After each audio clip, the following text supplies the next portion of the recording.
Hello friends, welcome to only IAS. आप में से बहुत सारे एस्पिरेंट्स ने टू डू लिस्ट के बारे में सुना होगा। बहुत सारे एस्पिरेंट्स ऐसे भी होंगे जो इस टू डू लिस्ट को फॉलो करते होंगे किसी ना किसी तरह से, राइट। बट फिर भी एक कॉमन कंसर्न ना थोड़ा रहता है कि ये सारी लिस्ट होने के बावजूद भी हमें ऐसा क्यों लगता है कि हम आज कुछ ज़्यादा प्रोडक्टिव कर नहीं पाए, या फिर जितनी प्रोडक्टिविटी होनी चाहिए थी वो मिसिंग है। देखो, इसके पीछे का रीज़न है कि हम कहीं ना कहीं टू डू लिस्ट के बारे में तो जानते हैं, पर इसके अगेंस्ट एक और लिस्ट भी होती है जो होती है नॉट टू डू लिस्ट। अब नॉट टू डू लिस्ट का क्या मतलब? वो सारी चीज़ें जो हमें नहीं करनी। देखो, टू डू लिस्ट जब हम करते हैं ना तो हमें पता लगता है कि हमें फोकस कहाँ पे करना है, पर क्या सिर्फ ये जान लेना काफ़ी है कि कहाँ फोकस करना है? ये भी तो जानना होगा कि कहाँ फोकस नहीं करना। कौन सी ऐसी एक्टिविटीज़ हैं जो हमारा टाइम वेस्ट कर रही हैं, ठीक है ना। तो इस वजह से वहाँ पर इंपॉर्टेंस आ जाती है नॉट टू डू लिस्ट की। और देखो, मैं एक बात करूँ, माल्कम ल्यूइस के द्वारा एक बहुत इंपॉर्टेंट कोट दी गई है। क्या? One thing that keeps us from excellence is distractions. तो अगर हमें एक्सलेंस अचीव करनी है, इस केस में एक्सलेंस का मतलब हमें अपना जो यूपीएससी का ड्रीम है उसको अचीव करना है, तो कहीं ना कहीं हमारी जो डिस्ट्रैक्शंस हैं इनको कम करना पड़ेगा। तो जब हमारी टू डू लिस्ट के साथ हम अपनी ये जो नॉट टू डू लिस्ट को कंबाइन कर देते हैं ना, तो हमें ये तो पता लगता है कि किन पे फोकस करना है, साथ में ही किन पे फोकस नहीं करना, उनको हम फर्दर अवॉइड कर सकते हैं। एक छोटा सा एग्जांपल सोचो।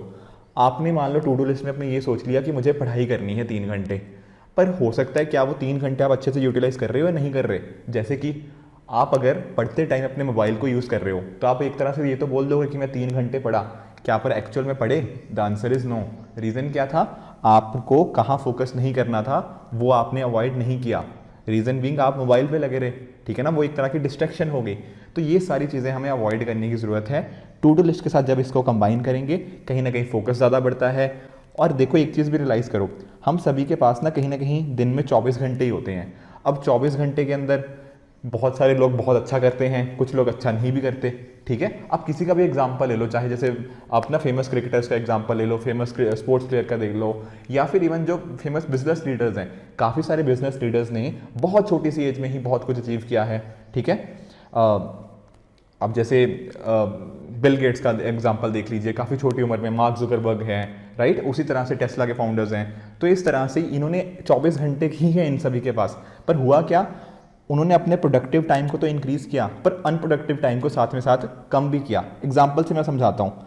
मान लो ये है 24 घंटे का पूरा टाइम। आप क्या सोच रहे हो कि इसमें मैं और चीज़ें करना चाहता हूँ, तो देखो, हो सकता है कि आपके 24 के 24 घंटे फिल हो चुके हों। जब आप इसमें से कुछ अनप्रोडक्टिव काम को कम करोगे, मान लो आपने 2 घंटे कम कर दिया अनप्रोडक्टिव काम में से, तो बाकी के ये 2 घंटे बचे जो आपने सेव किए अनप्रोडक्टिव कामों से, वो 2 घंटे आप अब किसी प्रोडक्टिव चीज़ में लगा सकते हो, और वही चीज़ आपको हेल्प करेगी एक तरह से उन्हीं 24 घंटे के अंदर बेटर रिजल्ट्स अचीव करने में, राइट। और ना देखो, इसके ना नॉट टू लिस्ट बहुत सारी वेरी कर सकती है, मतलब किसी के लिए अलग हो सकती है, मेरे लिए अलग हो सकती है। क्यों? क्योंकि देखो, मेरे जो डिस्ट्रैक्शंस हैं शायद आपके डिस्ट्रैक्शन से अलग हों, और हो सकता है कि कुछ डिस्ट्रैक्शन बहुत छोटे होते हैं, कुछ डिस्ट्रैक्शंस बहुत बड़े होते हैं।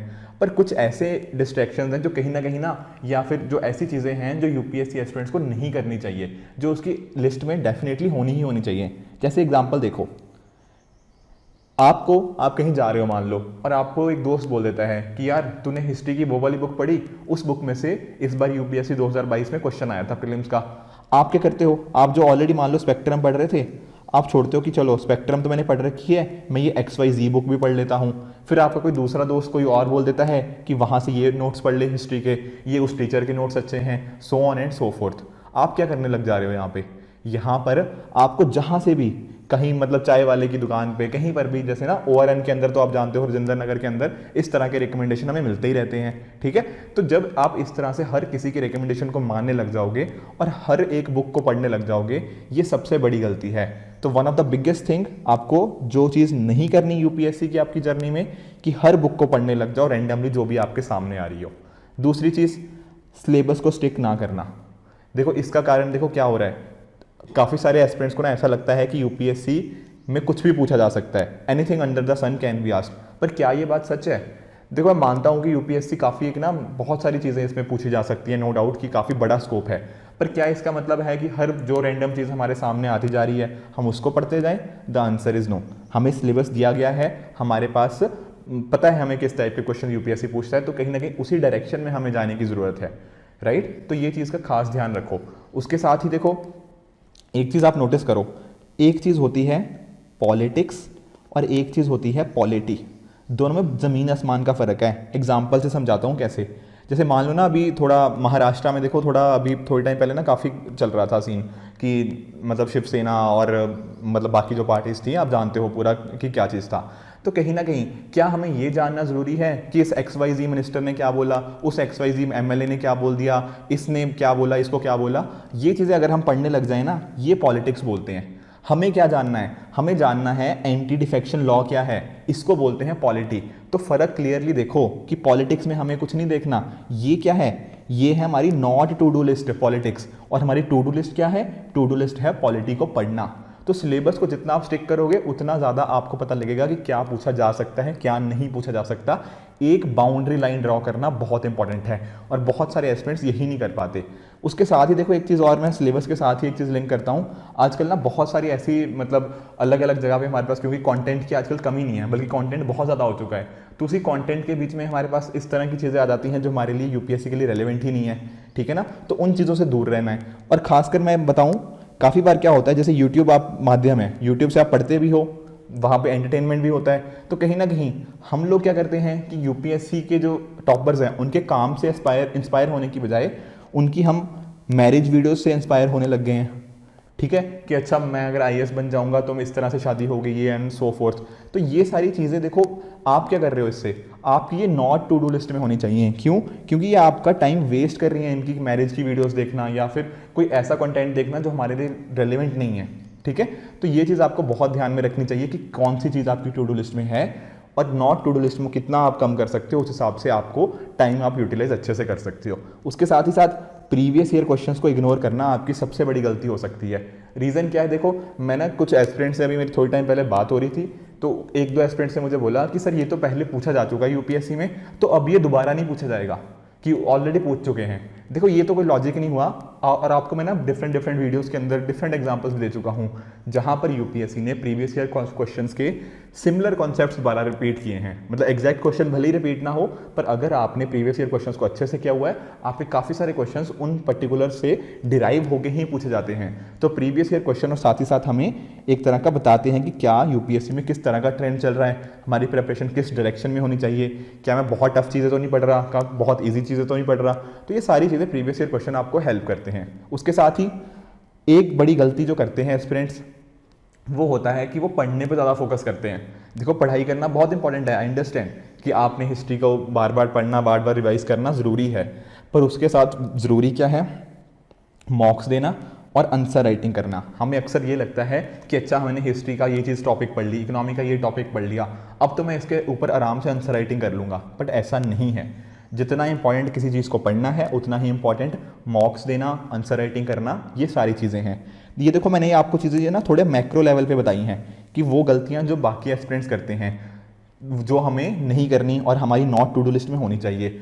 और देखो इनफैक्ट ना काफ़ी सारी रिसर्च भी यही बोलती है कि असली जो समझदार इंसान ना अपनी गलती नहीं करता, वो क्या करता है? दूसरों की गलतियों से सीखता है। और ये ना बहुत सारे एस्पिरेंट्स कि मैंने देखा है कि वो ये सारी गलतियां बार बार करते जा रहे हैं, और इस वजह से फिर वो बाद में बोलते हैं कि हमारे मार्क्स नहीं आ रहे, या फिर हम यूपीएससी क्लियर क्यों नहीं कर पा रहे।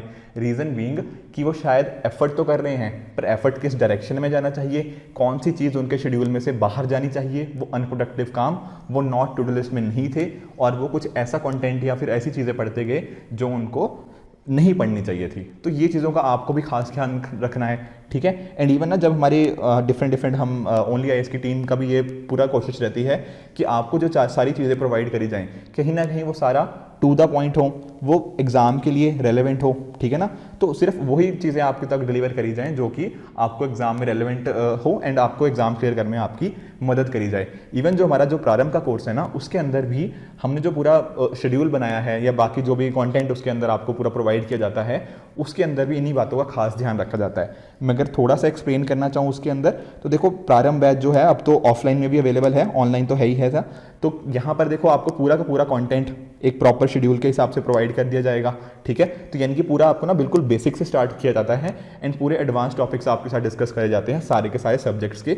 और जो मैं बता रहा था प्रीवियस ईयर क्वेश्चंस की इंपॉर्टेंस, सिलेबस की इंपॉर्टेंट, वो भी यहाँ पे उसके अकॉर्डिंग ही आपको सारी चीज़ें डिस्कस करी जाती हैं। इसके अलावा टेस्ट सीरीज़ की इंपॉर्टेंट, अभी बताया ना कि मॉक्स इंपॉर्टेंट है, आंसर राइटिंग इंपॉर्टेंट है, ये सारी चीज़ें यहाँ पे कवर करी जा रही हैं। साथ ही साथ proper relevant study material and बहुत सारे और एक्स्ट्रा फीचर्स भी, जैसे सी सेट के लेक्चर्स हो गए, उनका डिस्कशंस हो गए, आपके डाउट सेशंस हो गए, ये सारी चीज़ें कहीं ना कहीं कंडक्ट करवाई जाती हैं। तो डेफिनेटली अगर आप ना एक प्रॉपर रेलेवेंट तरीके से एक स्ट्रक्चर्ड मैनर के अंदर बिना कोई ज़्यादा आप ना डिस्ट्रैक्शन से प्रिपेयर करना चाहते हो 2023 के लिए, तो आई विल सजेस्ट कि आप डेफिनेटली प्रारंभ बैच को चेक कीजिए एंड डेफिनेटली आप इस कोर्स को ज्वाइन भी कर सकते हो।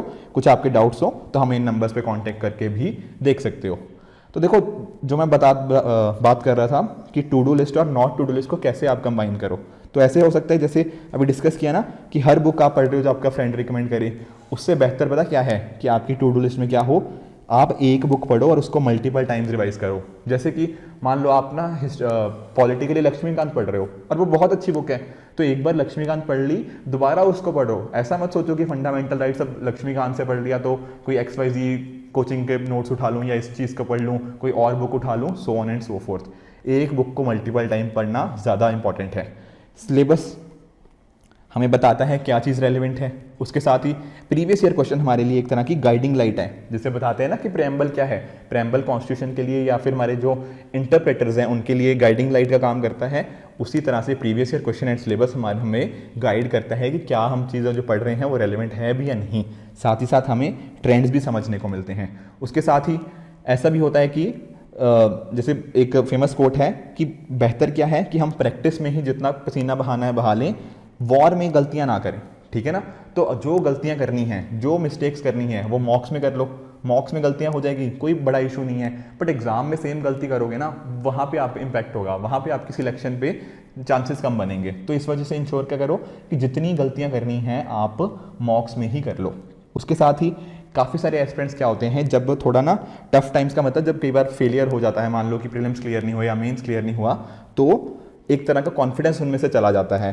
बट यहाँ पर आपको ध्यान क्या रखना है, ये ध्यान रखना है कि आप आखिर आपने जब प्रेपरेशन स्टार्ट करी थी तो किस उद्देश्य के साथ करी थी, क्या मोटिवेशन थी इसके पीछे। तो वो मोटिवेशन आपको हमेशा साथ ही साथ अपने जिंदा रखनी है, इंश्योर करना है कि वो मोटिवेशन आपके साथ हमेशा रहे, वही आपको ना प्रेरित करेगी एक तरह से सही डायरेक्शन में मूव करने के लिए, राइट। उसके साथ ही देखो प्रैक्टिस करते रहो, ठीक है। बाकी आपके कुछ और इश्यूज हों तो उनको भी साथ ही साथ आप लेते रहो। और जैसा कि मैं आपको बता रहा था, ये टू डू लिस्ट और नॉट टू डू लिस्ट मैंने बहुत ही मैक्रो लेवल पे बताई है। आप अपने लिए डेली बेसिस पे भी माइक्रो लेवल पे भी इन चीज़ों को देख सकते हो। जैसे मैंने बताया ना कि आपको आप ऐसा कर सकते हो कि मान लो कि जैसे आपने सोच लिया कि मैं 8 शाम के 8 बजे से पहले अपना मोबाइल यूज़ नहीं करूँगा, तो अगर आपका मोबाइल एक डिस्ट्रैक्शन है तो दिस विल हेल्प यू कि आप उस चीज़ से थोड़ा सा दूर रह पाओ। कुछ और डिस्ट्रैक्शंस लगती हैं आपको, आप उनको कम कर सकते हो। तो इस तरह से जो हमारे 24 आवर्स है ना एक दिन में, उनमें से अनप्रोडक्टिव आवर्स को जितना कम कर सकते हो उतना कम करना है और उसको प्रोडक्टिव चीज़ों में कन्वर्ट करना है। यही मकसद था आज की वीडियो का। अनप्रोडक्टिव का मतलब देखो ये नहीं है कि ज़रूरी चीज़ों को आप छोड़ दो। जैसे फॉर एग्जांपल पेरेंट्स के साथ बात करना, ये ज़रूरी चीज़ है, ये अनप्रोडक्टिव मत समझ लेना इसको कि ये चीज़ मेरे गोल में हेल्प नहीं कर रही। नहीं, आपके क्लोज फ्रेंड्स, आपकी फैमिली और आपके अच्छे मेंटर्स जो हैं वो बहुत प्रोडक्टिव हैं, ठीक है। उनको ऐसा मत सोचने लगना कि ये चीज़ अनप्रोडक्टिव है, नहीं। कुछ देखो इवन जैसे फॉर एग्जांपल डेली एक्सरसाइज करना या फिर अच्छा खाना खाना, ये सारी चीज़ें मतलब आपको हेल्प कर रही हैं ओवरऑल गोल में। यहाँ पर इनको अनप्रोडक्टिव समझ लेने की गलती मत करना। तो मेक श्योर कि बहुत अच्छे से क्लासीफाई करो क्या अनप्रोडक्टिव चीज़ें हैं जो ना नेगेटिवली आपको इम्पैक्ट कर रही हैं, उनको कम करो। वो आपकी नॉट टू डू लिस्ट में होनी चाहिए और जो अच्छी चीज़ें हैं उनको टू डू लिस्ट में लेकर आओ। एंड दिस विल हेल्प की इन ट्रांजिशनिंग कि आप एक अपने गोल की तरफ और भी तेज़ी से बढ़ पाओ, ठीक है फ्रेंड्स। सो इसी तरह से आप भी अपने एंड पे हार्डवर्क करते रहिए। This it for this video. Goodbye and good luck.